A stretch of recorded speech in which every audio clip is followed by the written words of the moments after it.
You're watching Picks on Politics with Dan Manarino. And welcome back to Picks on Politics. New leadership is coming to Hoboken, New Jersey. Longtime council member Emily Jabbour will soon be sworn in as mayor after winning a runoff election. And today, Mayor-elect Jabbour is going on the record.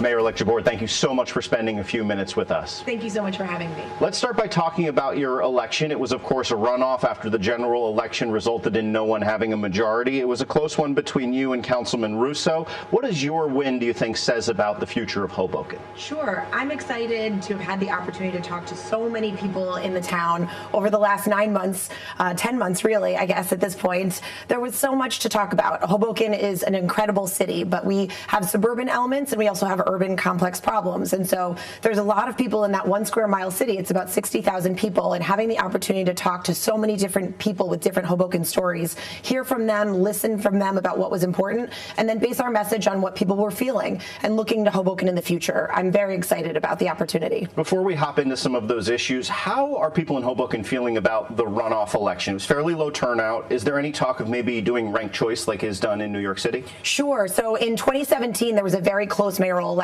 That was the last time. And the runoffs were actually brought back in 2018 by a majority of the council at that time. That's when I started researching ranked choice voting. And actually, Hoboken was the first city in New Jersey to request that the state grant us the ability to have ranked choice voting in the future.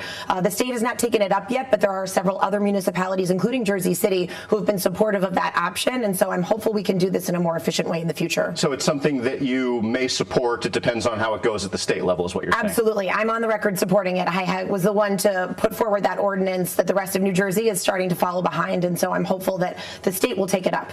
Let's talk about one of the top issues in Hoboken, and that would, of course, be all the development we've seen over recent years. What are your thoughts on development? What are your thoughts specifically on the planned redevelopment of the Hoboken Housing Authority? Sure. So I've been in Hoboken for 17 years, and even in 17 years, I've seen quite a change in terms of how our community looks. The Hoboken Housing Authority redevelopment plan is a really critical piece of thinking about the future for our city, and people need to make sure that they live in safe and well-kept homes. Actually, the agenda next week on our city council is to move forward with designating a developer. That is a priority for me. It's a really important component of how we think about affordability in Hoboken. Overall development, there's some people who kind of look across at Jersey City and say, we don't want to look like that. Hoboken is at a different scale. If you look at our skyline, we're considerably different.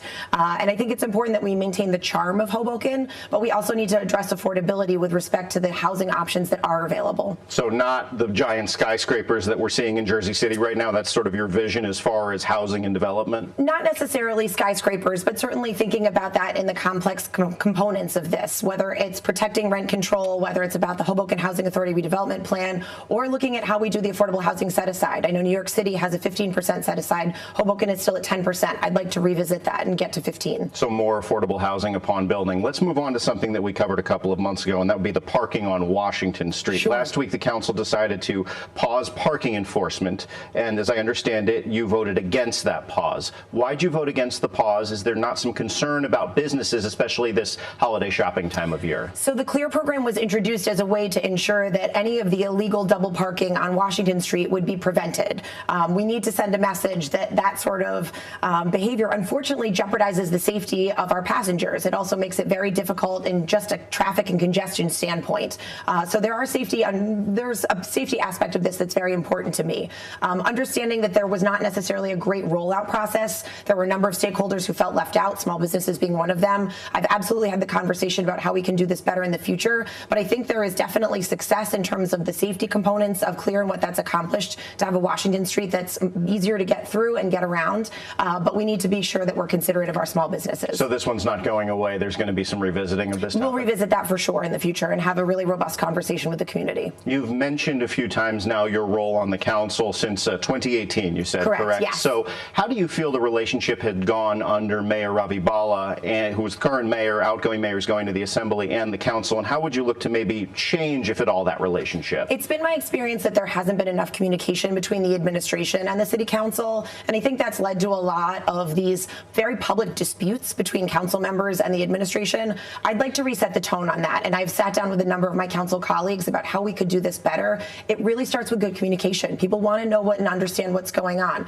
My council colleagues have been very committed to Hoboken. They bring different viewpoints. We need to bring everyone together and figure out how we can work better together, because that's what our community wants from us. You mentioned communication. There was actually a fairly high-profile incident this week where Mayor Bala decided to fly the Palestinian flag on a pole just in front of City Hall. That raised some concerns. You were among those raising those concerns. Tell me about that issue for those who aren't up to speed, and why did you have a concern about the flag? My concerns were based in the fact that there wasn't a community conversation around this. And obviously, this is a very complicated issue. People have very different feelings about this, in Hoboken especially. And that's something that's happened before with respect to different ceremonial, different flags that have been flown over time. It's always a conversation. Unfortunately, the members of the council and myself as mayor-elect weren't aware that this was going to happen. And so when we started to get outreach from residents who had concerns about what that meant and the significance of the date associated with that, which was not intentional, I now know from the administration, but it sent a certain message. But it was the date of the first Intifada, which a lot of Jews take a very serious objection to. That's very correct, yes. And that was my concern. It's really about how do you place this as a celebration. You know, flag raisings and cultural celebrations,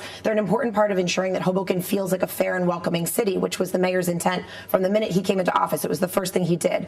But this flag raising was divisive for the community, and people had different feelings about it and didn't feel that they were heard. The administration also didn't give a message about what that was meant to signify until late in the day. And when I reached out to the mayor and asked that there was some sort of messaging just to make the community aware of it, it didn't come until much later, which was frustrating for people. All right, 2 minutes. Let's keep trucking along with a little bit of rapid fire. Top 3 priorities, your first year in office. Go ahead. Public safety, affordability, and accessibility of government.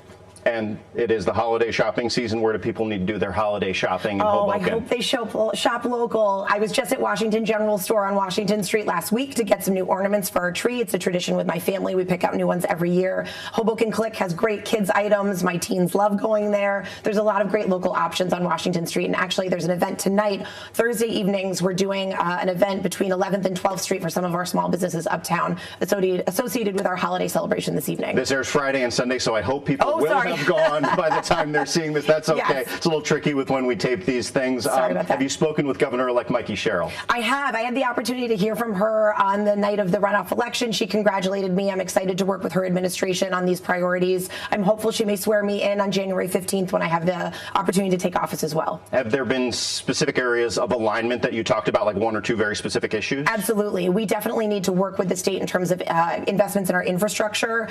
We have definitely a lot of challenges with respect to aging schools in our community. The demand in terms of families staying long term is great, but it means our schools are absolutely jam-packed. And so that's a challenge we have to take on.